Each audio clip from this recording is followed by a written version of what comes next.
Bonjour à toutes et tous. Bonjour. Ça va Priscille ? Oui, toi ? Ouais, ça va. On est bien content de pouvoir se réunir ce matin pour louer le Seigneur, l'adorer. On a une opportunité de le faire. C'est un petit peu différent de ce qu'on a l'habitude de pratiquer dans notre église, tous ensemble en congrégation. Mais à distance, dans nos salons, dans nos maisons, on peut placer ce temps à part pour Dieu et le célébrer véritablement, parce que c'est vrai que la Bible dit quand 2 ou 3 sont assemblés en mon nom, je suis au milieu d'eux. Et là où tu es, quelle que soit la semaine que tu as passée, Dieu est avec toi, dans ton salon, dans ta maison. Et nous sommes là tous ensemble pour célébrer son nom. Alors est-ce que vous êtes prêts ? Nous, on est prêts pour adorer Jésus. Amen.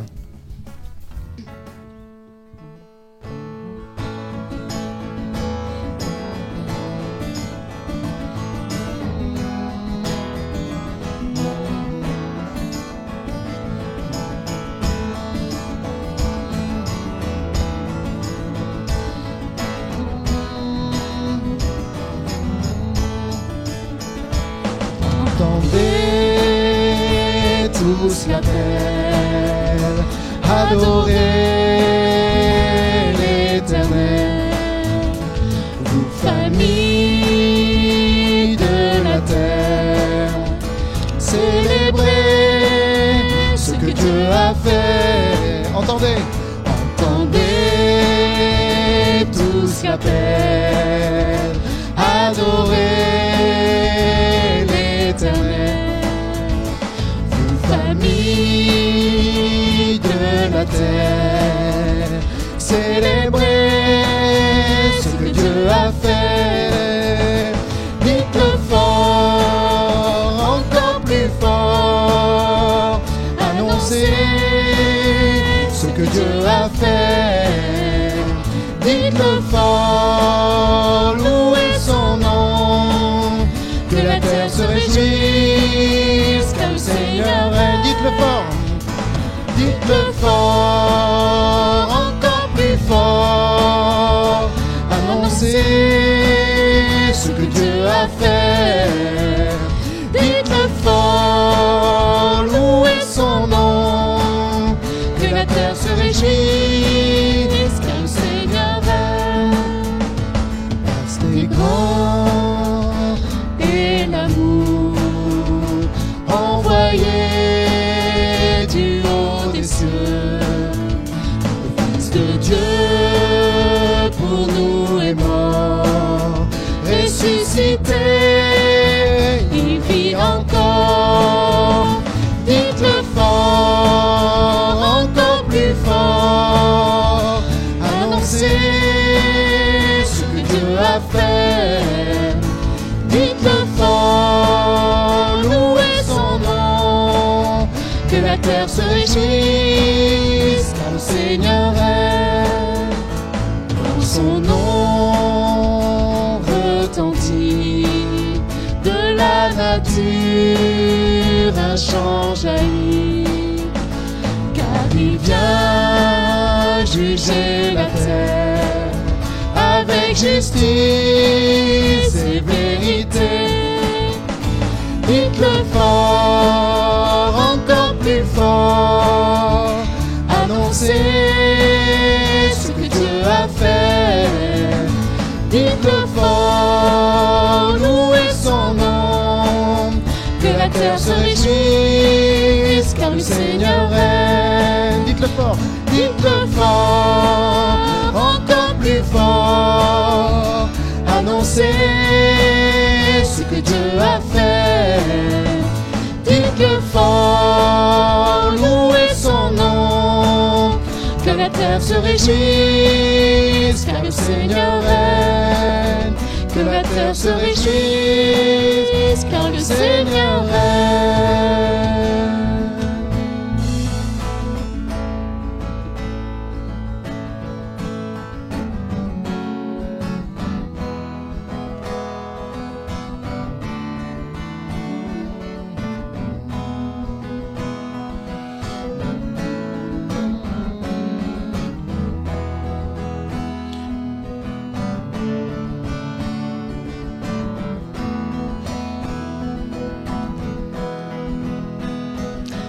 je sonde l'univers,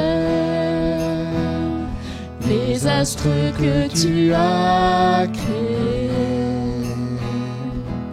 les océans, les mers, tout me révèle ta majesté. Alors mon âme veut s'écrier de tout mon cœur, je veux chanter. Ô Dieu, tu es infiniment grand, éternel puissant, roi majestueux. Ô Dieu, tu es infiniment grand, éternel puissant, roi majestueux.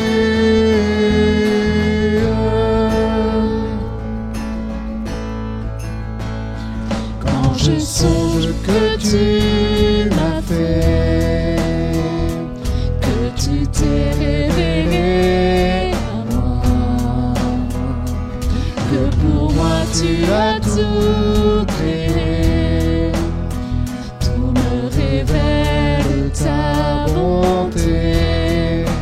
Alors mon âme veut s'écrier de tout mon cœur, je veux chanter. Ô Dieu, tu es infiniment grand, éternel puissant, roi majestueux. Ô Dieu, tu es infiniment grand, éternel puissant, roi majestueux. Oh Dieu, tu es infiniment grand. Oh Dieu, tu es infiniment grand, éternel puissant, roi majestueux. Oh Dieu, tu es infiniment grand, éternel puissant, roi majestueux.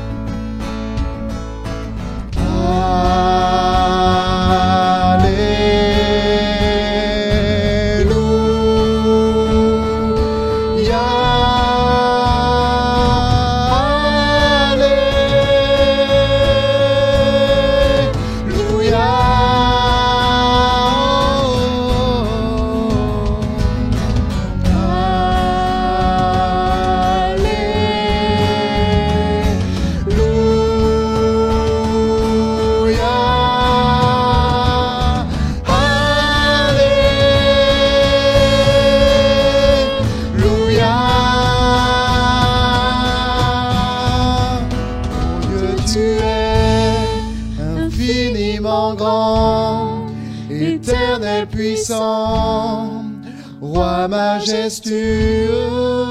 Ô Dieu, tu es infiniment grand, éternel puissant, roi majestueux.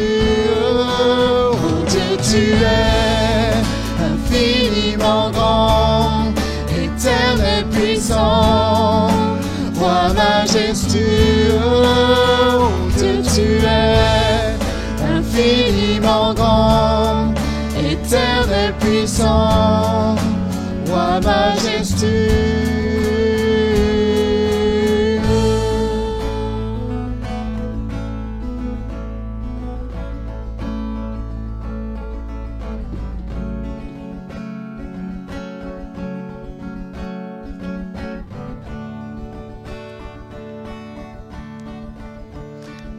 La terre et ses richesses appartiennent à l'Éternel. L'univers est à lui avec ceux qui l'habitent. C'est lui qui a fondé la terre sur les mers, qui l'a établie fermement au-dessus des cours d'eau. Qui pourra accéder au mont de l'Éternel? Qui pourra se tenir dans sa demeure sainte? L'innocent aux mains nettes et qui a le cœur pur, qui ne se tourne pas vers le mensonge et qui ne jure pas pour tromper son prochain. Celui qui vit ainsi sera béni par l'Éternel. Il obtiendra justice de son Dieu qui le sauve. Ô Éternel, tel est le peuple qui se tourne vers toi et qui s'attache à toi, Dieu de Jacob. Relevez vos frontons, ô portes, haussez-vous, vous portes éternelles, pour que le roi glorieux y fasse son entrée. Qui est ce roi glorieux? C'est l'Éternel, le fort et le vaillant. Oui, l'Éternel, vaillant dans les combats. Relevez vos frontons, ô portes, haussez-vous, vous portes éternelles, pour que le roi glorieux y fasse son entrée. Qui est ce roi glorieux? Le Seigneur des armées célestes, c'est lui le roi glorieux. Psaume 24.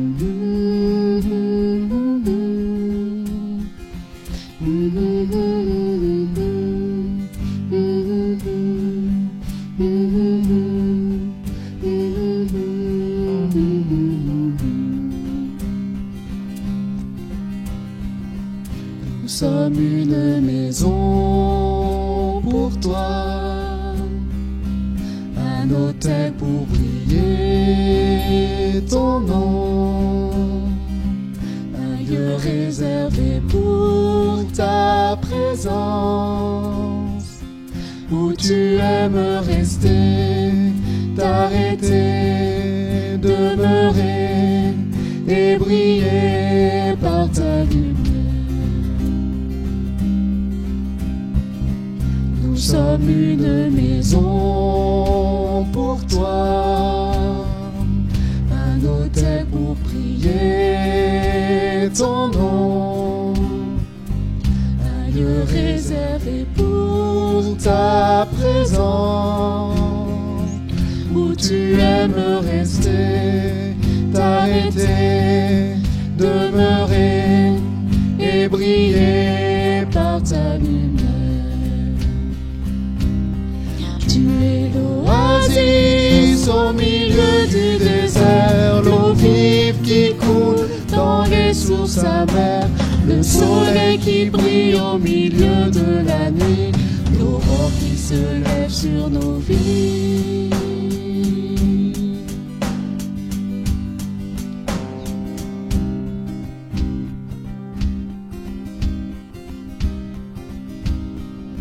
Ce temple est pour ton Saint-Esprit, une habitation pour ta gloire, un endroit où tu viens habiter, maison d'adoration, de louange, de prière consacrée à ton amour. L'oasis au milieu du désert, l'eau vive qui coule dans les sources amères, le soleil qui brille au milieu de la nuit, l'aurore qui se lève sur nos vies.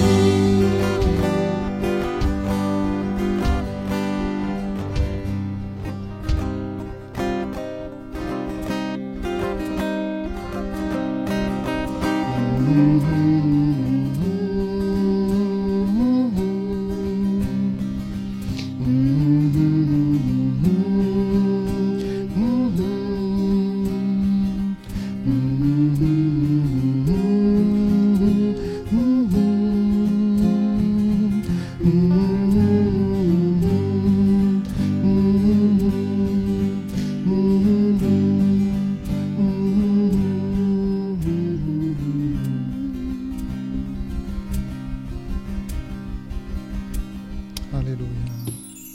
Amen. Vous savez, frères et sœurs, le fait qu'on soit à distance, que ce soit un enregistrement, Dieu savait ce quoi tu allais rencontrer cette semaine, ce par quoi tu allais passer. Et c'est difficile parfois d'être une maison d'adoration. après la semaine qu'on a passée, après les situations qui sont les nôtres. On peut se dire qu'on est une maison de plainte, une maison de tristesse, une maison de douleur. Mais ce qui est bon avec Dieu, et c'est le prochain chant qu'on voudrait chanter, Priscille et moi, qui n'est pas une prière, mais qui est plutôt une déclaration, qui nous dit « Tu viens relever le faible ». Et dans ta faiblesse, Dieu vient te relever là où tu es, en cet instant, qu'importe les circonstances.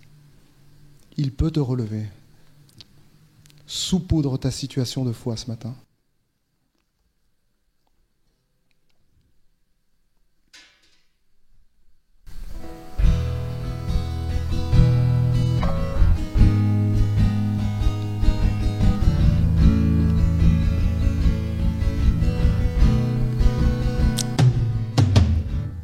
Au-delà des océans,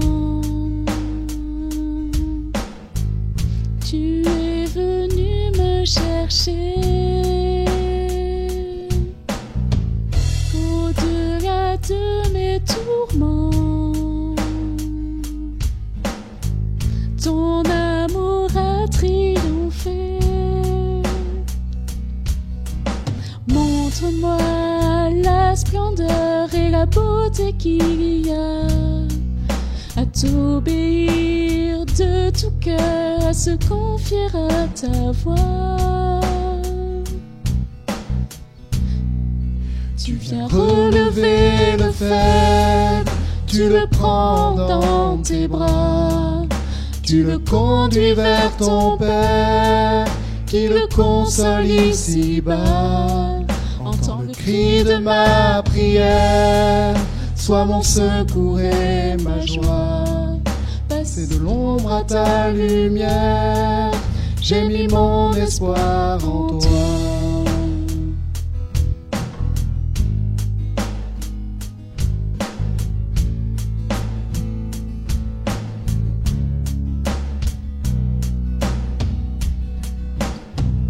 Puisque ma vie passera, en toi je veux demeurer. Puisque tu triompheras, mon cœur en toi veut s'ancrer. Montre-moi la splendeur et la beauté qu'il y a à t'obéir de tout cœur, à se confier à ta voix. Tu viens relever le faible, tu le prends dans tes bras, tu le conduis vers ton Père, qui le console ici-bas.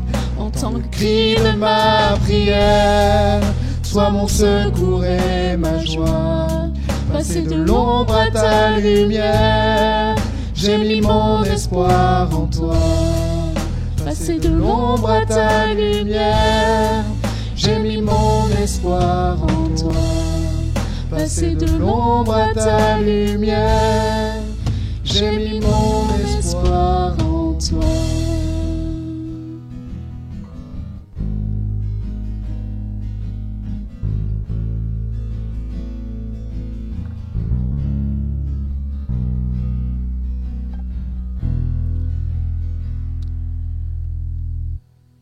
Plaçons notre espoir en Jésus, de l'ombre à sa lumière. On va laisser toute la place maintenant à Patrice, le pasteur, qui va nous annoncer ce que Dieu a mis sur son cœur pour nos vies. Et ce n'est que le début, la louange. On va passer encore un moment plus excellent maintenant. Bonjour à tous, c'est un plaisir de vous retrouver ce matin et je suis très heureux que nous puissions passer ce temps ensemble pour lire les Écritures, étudier les Écritures. La semaine dernière, nous avons parlé de l'importance de garder nos yeux fixés sur Dieu et non sur les tempêtes de la vie. Les dernières fois, nous avons aussi parlé de l'importance de bien gérer nos pensées, de les contrôler. Et aujourd'hui, j'aimerais vraiment partager avec vous un texte qu'on a déjà lu la semaine dernière, sur lequel nous avons déjà étudié, C'est dans Marc chapitre 4, versets 35 à 41. Et j'aimerais vraiment parler plus profondément de l'importance de garder les yeux fixés sur Dieu, mais aussi de se rendre compte que dans toutes les tempêtes que nous traversons, eh bien, il est présent. Marc chapitre 4, versets 35 à 41.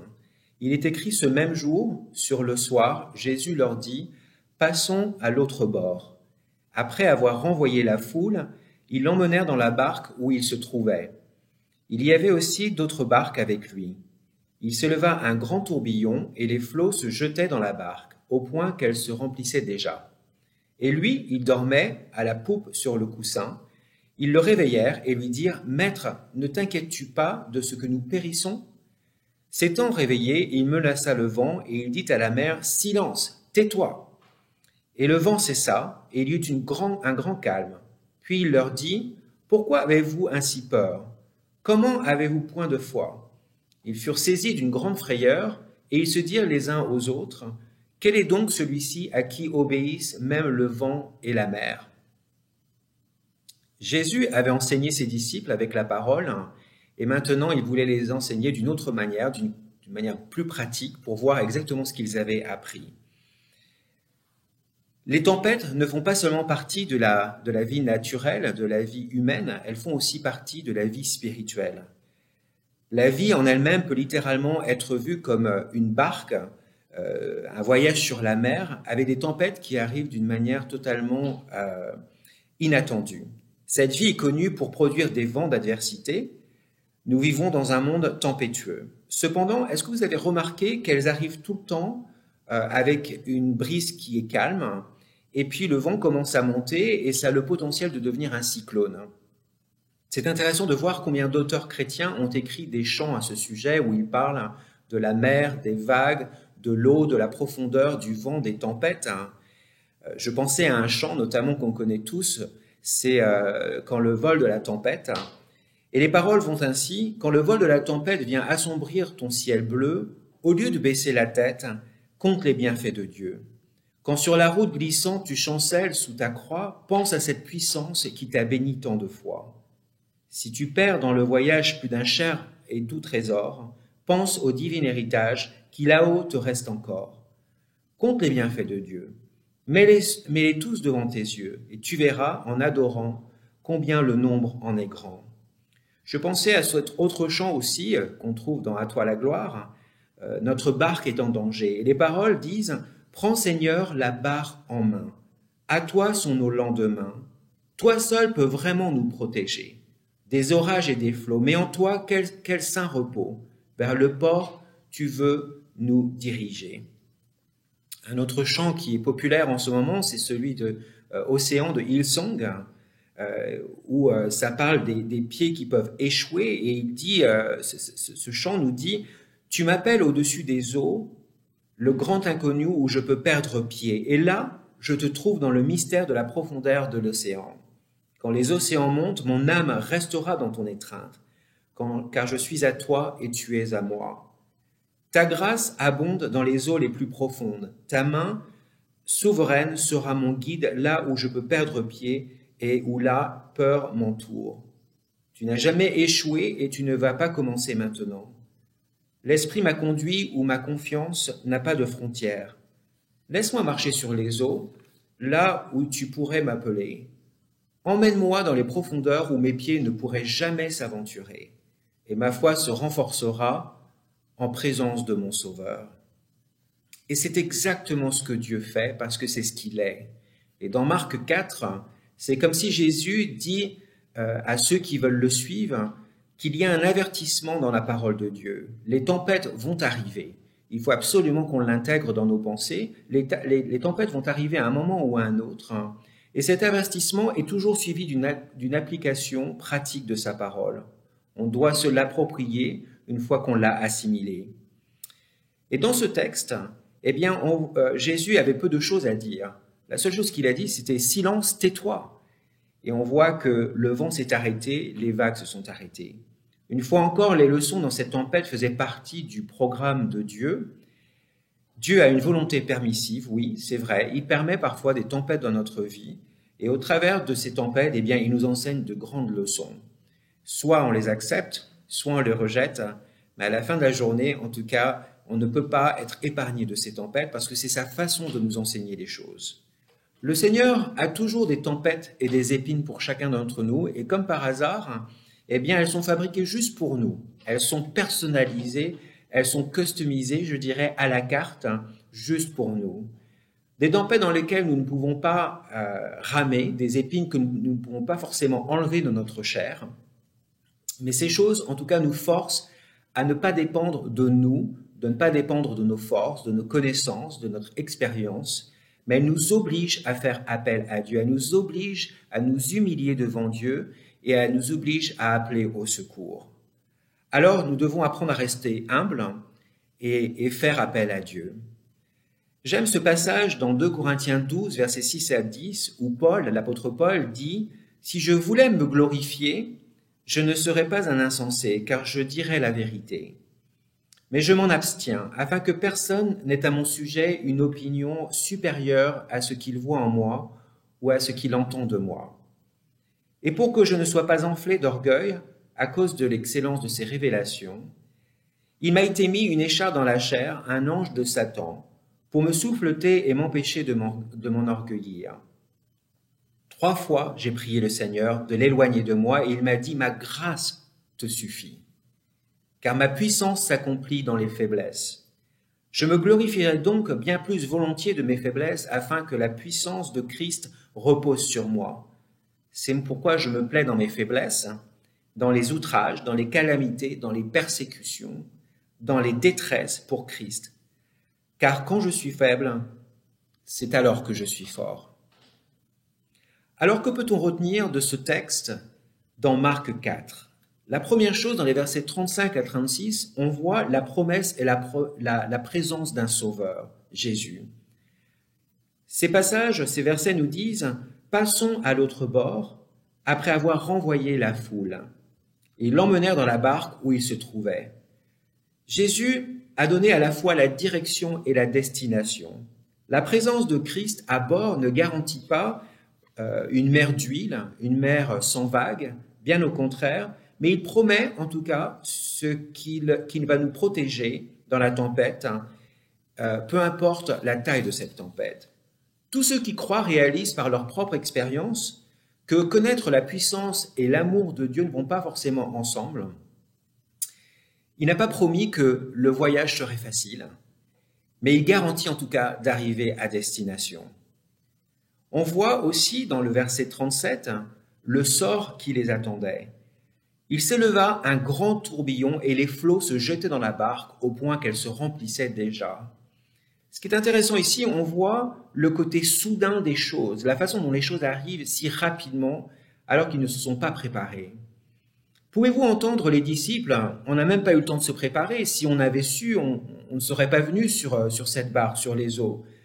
Ça nous a pris par surprise. Je me souviens être au sud du Portugal en janvier à une conférence et la fin de la conférence était 3 heures à peu près avant que je reprenne l'avion.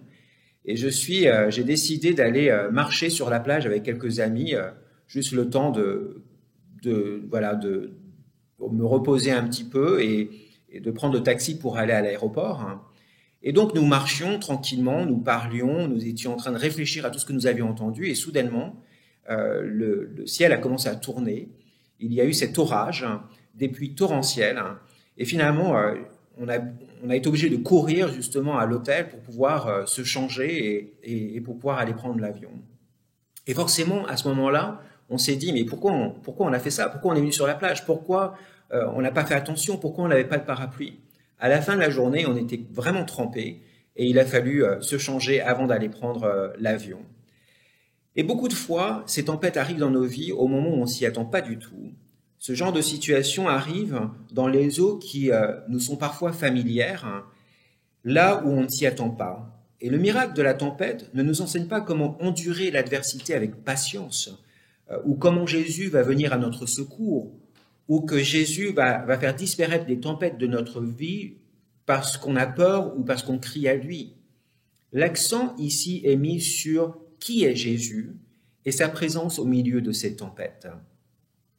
On ne peut pas s'attendre à une intervention miraculeuse qui calmera toutes les tempêtes dans notre vie, bien qu'il en est tout à fait capable.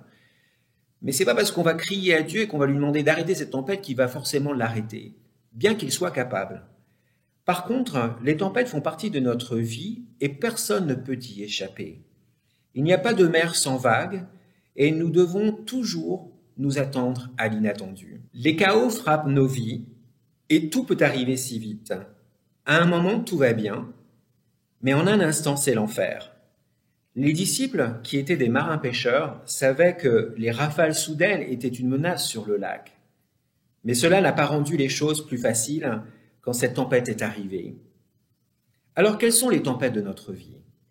Elles peuvent être parfois financières, perdre un emploi, le chômage, une séparation, un divorce, la mort d'un proche, la maladie, des problèmes de santé, des addictions, la rébellion, des fois des enfants qui nous désobéissent.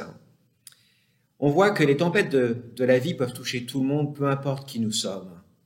Et on voit dans le verset 37 aussi, non seulement le côté soudain des choses, mais aussi la violence, la sévérité de ces tempêtes parfois. Encore une fois, dans le verset 37, il est dit « Il s'éleva d'un grand tourbillon, et les flots se jetaient dans la barque, au point qu'elle se remplissait déjà. » Dans cette situation, peu importe votre force physique, votre statut social, votre compte en banque, votre intelligence, votre expérience, votre détermination, quand cette petite barque s'est retrouvée secouée par ces vagues qui étaient bien formées et ce vent qui était violent, tous étaient très vulnérables et égaux face au danger et face à la mort. On entend « la chance ne nous sourit pas, la chance n'est pas la même pour tout le monde ». Ce sont toujours les mêmes qui blablabla. Tout le monde n'a pas la même chance. Mais sachez une chose, c'est que tout le monde meurt un jour, et c'est le seul avenir certain. Matthieu 5, verset 45 nous dit « Car il fait lever son soleil sur les méchants et sur les bons, et il fait pleuvoir sur les justes et sur les injustes. » Tout le monde peut passer par une tempête de souffrance, un ouragan de chagrin, une bourrasque de tristesse, peu importe qui vous êtes. On voit par exemple que certaines tempêtes sont dues à la désobéissance. Je prends l'exemple de Jonas dans la Bible. Dietrich Bonhoeffer a écrit il fait appel à une désobéissance délibérée ou inconsciente. Ici, nous parlons des principes de Dieu qu'il nous faut suivre. Mais vous cherchez finalement à faire ce que vous voulez. Vous êtes désobéissant et vous essayez de garder une partie de votre vie que vous pouvez contrôler vous-même. C'est ce qui vous empêche d'entendre Christ et de connaître sa grâce pleinement. Vous ne pouvez pas entendre Christ car volontairement vous choisissez d'être désobéissant. Quelque part dans votre cœur, vous refusez d'entendre sa voix, vous refusez d'obéir à ses principes et vous préférez suivre votre péché plutôt que ce qui est juste, droit, ce qui est saint, ce qui est pur. Seulement ceux qui obéissent peuvent croire et seulement ceux qui croient peuvent obéir. Et un jour, votre désobéissance vous rattrape. Deuxièmement, on voit que certaines tempêtes sont dues à la discipline que Dieu nous impose. Cette discipline de Dieu qui nous façonne, qui nous fait grandir. Et on peut soit effectivement lutter contre ou les accepter. 3 passages que j'aimerais lire avec vous, ce sont des passages qu'on trouve dans le psaume 119, verset 67. Il est écrit « Avant d'avoir été humilié, je m'égarais. Maintenant, j'observe ta parole. » Et parfois, nous avons cette vie où nous pensons que nous pouvons suivre Dieu, vivre notre foi, vivre une vie d'église, mais nous pouvons faire tout ce que nous voulons aussi à côté. Et des fois, on s'égare parce qu'on suit nos émotions, nos sentiments, nos pensées, nos ambitions. Et des fois, Dieu nous permet de passer par des tempêtes pour nous humilier. Et c'est ainsi qu'il nous ramène à lui, c'est ainsi qu'il nous discipline. Dans le psaume 119, verset 75, il est écrit aussi « Je sais, ô Éternel, que tes jugements sont justes. C'est par fidélité que tu m'as humilié. » Parfois, on voit l'humiliation de Dieu, la discipline de Dieu comme une méchanceté de sa part. Comment Dieu, qui est amour, peut faire ce genre de choses à nous qui croyons en lui, qui lui avons donné notre vie, qui voulons le servir. Et pourtant, c'est par amour, par fidélité qu'il nous humilie, parce que ce qu'il veut, c'est ce qui est de mieux pour nous. Dans le psaume 119, verset 92, il est écrit « Si ta loi n'eût fait mes délices, j'eusse alors péri dans ma misère. » Et parfois, Dieu permet aussi ces tempêtes pour nous prévenir du danger et nous sauver de la mort. Troisièmement, on voit que les tempêtes peuvent parfois être démoniaques. Nous vivons dans un monde spirituel et il y a des combats spirituels, qu'on le veuille ou non, ou qu'on s'en rende compte ou pas. Dans le verset 39, il est écrit « S'étant réveillé, il menaça le vent et dit à la mer « Silence, tais-toi !» Et le vent cessa et il y eut un grand calme. C'est le même mot utilisé pour chasser les démons. Cette tempête est décrite comme un animal sauvage qui a besoin d'être contrôlé. Et parfois, le diable nous fouette avec ces tempêtes dans la vie pour entraver, faire du mal à celui qui veut suivre Dieu, qui veut marcher avec Dieu, qui veut servir le Seigneur. Il y a vraiment un combat spirituel et il faut qu'on en soit conscient. Rappelez-vous de Jésus à Capernaum, dans la synagogue, là où il y avait un homme qui était possédé par un mauvais esprit. Et on voit dans Marc 1, verset 25, Jésus le menaça, disant « Tais-toi et sors de cet homme ». Les tempêtes peuvent être démoniaques. Je voudrais aussi voir un petit peu comment les disciples, les saints, ont agi dans le verset 38, comment ils ont réagi face à cette crainte, face à cette peur. Il est écrit « Et lui, il dormait à la poupe sur le coussin, et ils le réveillèrent et lui dirent « Maître, ne t'inquiètes-tu pas de ce que nous périssons ?» Un autre passage dans la Bible va dans le même sens. C'est dans le psaume 107, versets 23 à 32. Ceux qui étaient descendus sur la mer dans les navires et qui travaillaient sur les grandes eaux, ceux-là virent les œuvres de l'Éternel et les merveilles au milieu de l'abîme. Et il fit souffler la tempête, qui souleva les flots de la mer. Ils montaient vers les cieux, ils descendaient dans l'abîme. Leur âme était éperdue en face du danger, saisie du vertige. Ils chancelaient comme un homme ivre, et toute leur habileté était anéantie. Dans leur détresse, ils crièrent à l'Éternel, et il les délivra de leur angoisse. Il arrêta la tempête, ramena le calme, et les ondes se turent. Ils se réjouirent de ce qu'elles étaient apaisées, et l'Éternel les conduisit au port désiré. Qu'ils louent l'Éternel pour sa bonté et pour ses merveilles en faveur des fils de l'homme, qu'ils l'exaltent dans l'assemblée du peuple et qu'ils le célèbrent dans la réunion des anciens. Dans le verset 27 de ce psaume, on voit qu'ils sont à bout de force, saisis de vertige. Ils chancelaient comme un homme ivre et toute leur habileté était anéantie. Ça rejoint ce que Marc 5, verset 38 nous dit. « Maître, ne t'inquiètes-tu pas de ce que nous périssons ?» Ce n'est pas la fureur de la tempête qui réveilla Jésus, mais c'est la panique, le besoin urgent des disciples d'être sauvés. Jésus n'a pas répondu à leurs questions, il a répondu à leurs besoins. Pierre était là plus tard et il a écrit dans 1 Pierre chapitre 5 versets 6 à 7 « Humiliez-vous donc sous la puissante main de Dieu afin qu'il vous élève au temps convenable et déchargez-vous sur lui de tous vos soucis car lui-même prend soin de vous. » Quatrièmement, on voit le but du Sauveur. Pourquoi Jésus est là? Et dans les versets 40 à 41, il est écrit « Puis il leur dit, pourquoi avez-vous ainsi peur? Comment n'avez-vous point la foi ?» Ils furent saisis d'une grande frayeur et ils se dirent les uns aux autres « Quel est donc celui-ci à qui obéissent même le vent et la mer ?» Et celui-ci, c'était Jésus, le même qui avait guéri notamment la belle-mère de Pierre, qui avait guéri le lépreux, le paralytique, pardonné les péchés, qui avait multiplié les pains, chassé les mauvais esprits. C'était lui, le même Jésus. Et pourtant, il doutait. Les tempêtes de la vie peuvent nous amener à perdre notre perspective, à perdre pied. La peur, tout comme la foi, sont mutuellement exclusives. Elles ne peuvent pas coexister dans un même cœur. La peur vient quand on regarde à la tempête, quand on regarde les vagues, quand on regarde le ciel gris, le ciel noir qui nous entoure. Alors que la foi vient quand on garde les yeux fixés sur Dieu. Tant qu'on a les yeux fixés sur la tempête, on ne les a pas sur Dieu et vice-versa. Et c'est ça la différence. La sécurité ne veut pas dire une absence de tempête. C'est la présence de Jésus qui nous apporte cette sécurité.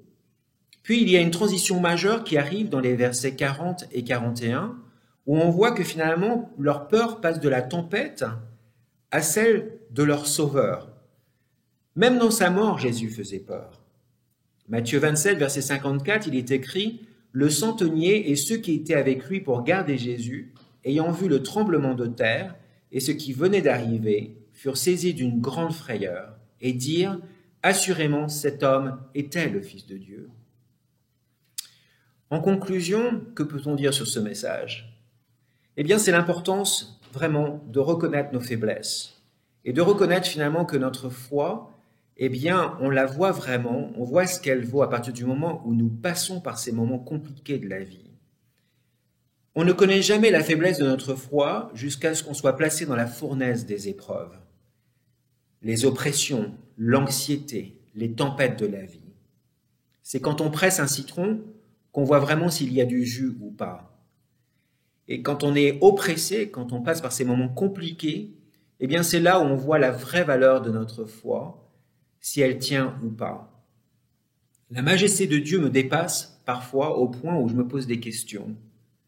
Qui suis-je pour me tenir avec lui ou devant lui? Qui suis-je pour lui demander des choses? Ses disciples réalisent soudainement que Dieu eh bien, se tenait dans le même bateau qu'eux. Et on voit finalement où est leur foi. Cela me fait penser à notre histoire de Pierre la semaine dernière, qui marchait sur les eaux. Vous vous rappelez où Jésus l'appelle et lui demande de venir le rejoindre. Et il marche sur les eaux, tout se passe bien, jusqu'à ce qu'il se rend compte que finalement il y a du vent, il y a des vagues, et il perd pied. Matthieu 14, versets 31 à 33 nous dit « Aussitôt Jésus étendu la main, le saisit et lui dit « Homme de peu de foi, pourquoi as-tu douté ?» Et ils montèrent dans la barque, et le vent cessa. Et ceux qui étaient dans la barque vinrent se prosterner devant Jésus et dire « Tu es véritablement le Fils de Dieu. » Alors je vous encourage chacun, peu importe là où vous êtes dans votre vie, chacun de vous soit passé actuellement par des tempêtes, des tornades, des ouragans. Peut-être que c'est le calme plat dans votre vie, mais acceptez le fait que les tempêtes font partie aussi du plan de Dieu. Dans sa volonté, il permet ce genre de choses, mais en même temps, dans toutes circonstances, eh bien, il nous apprend à dépendre de lui, à grandir dans notre foi, à nous humilier devant lui et reconnaître finalement que nous sommes des êtres très faibles et que nous ne pouvons pas tout contrôler dans notre vie, nous ne pouvons pas contrôler forcément notre destin. Il est donc important de garder les yeux fixés sur lui, de marcher selon ses principes, de connaître ses vérités, de connaître aussi ses promesses. Et c'est ainsi qu'on peut marcher jour après jour en faisant confiance à Dieu. Et c'est lui qui va nous amener de l'autre côté du rivage, à destination. Prions. Seigneur, merci pour ce texte que nous avons lu et étudié aujourd'hui. Merci Seigneur de nous rappeler l'importance de garder les yeux fixés sur toi, de nous rappeler tous les miracles que tu as pu accomplir, de nous rappeler tout ce que tu as pu faire dans notre vie et de nous rappeler aussi la façon dont tu nous as menés là où nous sommes aujourd'hui. Seigneur, notre vie avec toi ne veut pas dire une vie sans obstacles, elle ne veut pas dire une vie sans tempête. Et c'est pas parce que nous sommes croyants, que nous croyons en toi, que tu nous épargnes de ces moments compliqués. Et ce qui est formidable, c'est de savoir que nous avons ta parole sur laquelle nous pouvons nous appuyer, tes promesses sur lesquelles nous pouvons espérer, et en même temps nous avons cette foi que nous te demandons d'être inébranlable dans ces moments compliqués, où nous gardons les yeux fixés sur toi et nous avançons par la foi, peu importe la situation, peu importe les conséquences. Certains d'entre vous, peut-être, n'avez pas encore donné votre vie à Christ. Peut-être que vous vous intéressez à la Bible, à Dieu, mais vous êtes encore dans l'interrogation. Dieu n'attend qu'une chose, c'est que vous puissiez lui donner votre vie, que vous puissiez tout simplement reconnaître que, oui, vous êtes pécheur, vous avez des péchés dans votre vie qui vous séparent d'une vraie relation avec lui. Et tout ce qu'il attend, c'est que vous lui demandiez pardon pour cela. que vous puissiez de tout votre cœur, de toute votre âme, de toute votre pensée, croire en lui, lui faire confiance, lui donner le contrôle de votre vie, et c'est lui aussi qui va diriger votre vie et vous amener de l'autre côté. Alors, nous comprenons bien que les tornades, les vents tempétueux vont venir à un moment dans notre vie. Et je vous encourage, chacun, à garder les yeux fixés sur lui. Au nom de Jésus. Amen. J'espère que ce message a touché votre cœur et j'espère effectivement que vous allez pouvoir prendre des bonnes décisions dans votre vie, surtout celle de suivre Christ, peu importe le coût, peu importe les conséquences. Et on va terminer avec un dernier chant pour terminer cette matinée et on se revoit la semaine prochaine. Que Dieu vous bénisse, passez un bon dimanche, une très bonne semaine, soyez prudents et prenez soin de vous et de votre famille. À bientôt. Merci Seigneur pour ta parole, parce que c'est la vérité. Et je pense, je ne sais pas si vous êtes d'accord avec moi, mais de toute manière, c'est difficile de me répondre, même avec le chat. Mais on peut offrir au Seigneur notre reconnaissance, hein, Priscille, Oui. Lui dire merci pour tout ce qu'il a fait, pour tout ce qu'il a dit et pour les moments que nous avons passés. Alors, je vous propose ce chant. On vous propose ce chant. Offrons au Seigneur reconnaissance, son amour dure à jamais. Amen.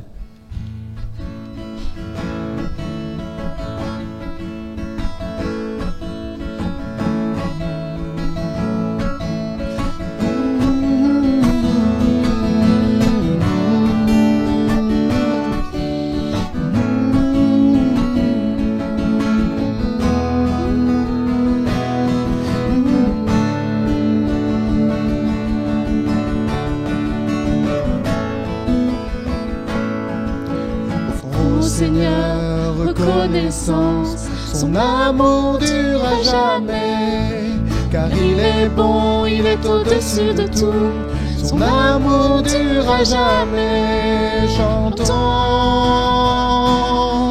louons d'une main puissante et d'un bras tendu, son amour dure à jamais, car il nous donne une vie nouvelle. Son amour dure à jamais. Chantons, louons, chantons, louons. À jamais Dieu est fidèle, à jamais Dieu est fort, à jamais Dieu est avec nous, à jamais, à jamais. À jamais Dieu est fidèle, à jamais Dieu est fort, à jamais Dieu est avec nous, à jamais, à jamais, à jamais. Du lever du soleil jusqu'à son coucher, son amour dure à jamais. Par la grâce de Dieu, nous persévérons. Son amour dure à jamais. Chantons, louons, chantons, louons.